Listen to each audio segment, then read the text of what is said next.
Prabu Arjuna Sosrobahu, seri 94, Bambang Sumantri.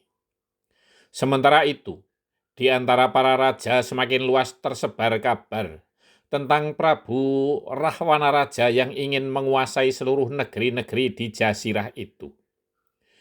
Beberapa negeri di sekitarnya telah ditaklukkan pula, dan mereka tahu bahwa Prabu Rahwana Raja adalah seorang yang hangkara murka. Oleh karenanya, pilihan untuk bersekutu dengan negeri Maespati adalah menjadi pilihan yang terbaik. Penawaran dari Bambang Sumantri untuk menghadiri pesta pernikahan dan Pasewakan Agung adalah kesempatan yang tidak boleh dilewatkan. Hampir semua raja dan putra mahkota kemudian bersepakat untuk berlindung dalam persekutuan dengan negeri Mahespati. Mereka akan ikut bersama rombongan Bambang Sumantri ke negeri Mahespati. Tak terkecuali raja-raja besar seperti Prabu Kalinggopati, Prabu Soda, Prabu Dirgomuko, Prabu Pragolo Sekti, Prabu Jalantara, dan sebagainya. Mereka memang sering mendengar tentang kebesaran nama negeri Mahespati, namun sebagian besar belum pernah berkunjung ke negeri itu. Kini ada kesempatan yang tak akan mereka sia-siakan. Tiba-tiba Patih Handoko Sumekar, yang telah merasa pulih kesehatannya dan telah mendapat perlakuan baik dari Bambang Sumantri, berseru dengan keras dan dilambari dengan ajian gelap ngampar. Hidup Bambang Sumantri, Jaya Mahespati, yang kemudian disahut oleh hampir semua yang ada di alun-alun itu. Hidup Bambang Sumantri, Jaya Mahespati, bersaut-sautan tak putus-putus. Prabu Citrodarmo tersenyum lebar, bangga karena putrinya akan dipersunting oleh Raja Gung Binatoro, Prabu Harjuno Sosrobahu. Prabu Darmo Wiseso pun ikut menyambut tepuk tangan para penonton di seluruh alun-alun itu. Setelah tepuk tangan dan sorak-sorai, serta teriakan mengelu-elukan nama Bambang Sumantri dan negeri Mahespati mulai reda, Patih Citrowiryo berkata dengan lantang, "Cukup, cukup." Dengan demikian, bisa dipastikan bahwa besok akan ada rombongan sangat besar menuju negeri Mahespati. Silakan Ger untuk ditanggapi, katanya kepada Bambang Sumantri. Baiklah Paman. Kemudian katanya kepada seluruh yang hadir.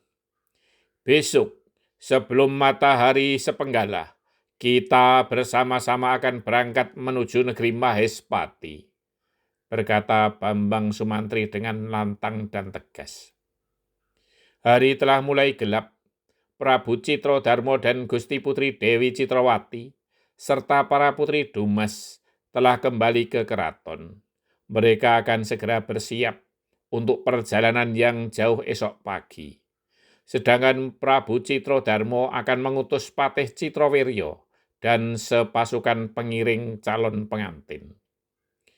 Para raja maupun para putra mahkota, serta para prajuritnya juga mulai sibuk berbenah untuk persiapan berangkat ke negeri Mahespati esok hari. Bahkan para resi, para pendeta, maupun para pengembara yang ikut sayembara itu juga ingin ikut rombongan. Walau bagi para pengembara, negeri Mahespati sudah tidak asing lagi, namun kali ini pasti berbeda suasana dan keadaannya. Senopati dari negeri Mahespati telah mengutus prajurit Sandi agar mendahului pulang ke negeri Mahespati untuk mengabarkan kepada sang raja Prabu Harjuno Sosrobahu tentang kemenangan duta negeri Mahespati Bambang Sumantri. Dan akan diboyongnya sang putri Dewi Citrawati beserta 800 putri Dumas. Juga mengabarkan segala sesuatu yang perlu disampaikan kepada sang raja, terutama tentang telah bersekutunya hampir 100 negeri di bawah perlindungan negeri Mahespati. Dan yang perlu disampaikan pula adalah rencana kedatangan lebih dari belasan ribu orang ke negeri Maespati. Sebagian besar dari mereka adalah para prajurit pengiring para raja dan putra mahkota. Sementara itu, di alun-alun Magadha, para penonton banyak yang belum pulang. Seakan mereka enggan meninggalkannya, karena tak akan pernah lagi menyaksikan peristiwa langka dalam hidupnya. Mereka bergerombol-gerombol saling sedang bercerita, seakan dialah yang paling tahu tentang peristiwa itu. Namun yang paling diuntungkan adalah para bakul kecil kawula alit. Mereka tak mengira bahwa penghasilan dalam beberapa pekan ini melebihi pendapatan mereka dalam 1 tahun. Sungguh, suatu anugerah yang tak terkirakan sebelumnya. Mereka kemudian menghubung-hubungkan bahwa Bathari Sri atau Bathari Dewi Sri Widowati memang pembawa rezeki. Namun mereka pun meyakini bahwa itulah cara yang Widi melimpahkan rezeki. Mereka pun tak lupa memuji, Duh Gusti matur nuwun paringipun rezeki. Terima kasih Tuhan atas limpahan rezeki untuk kali ini. Bersama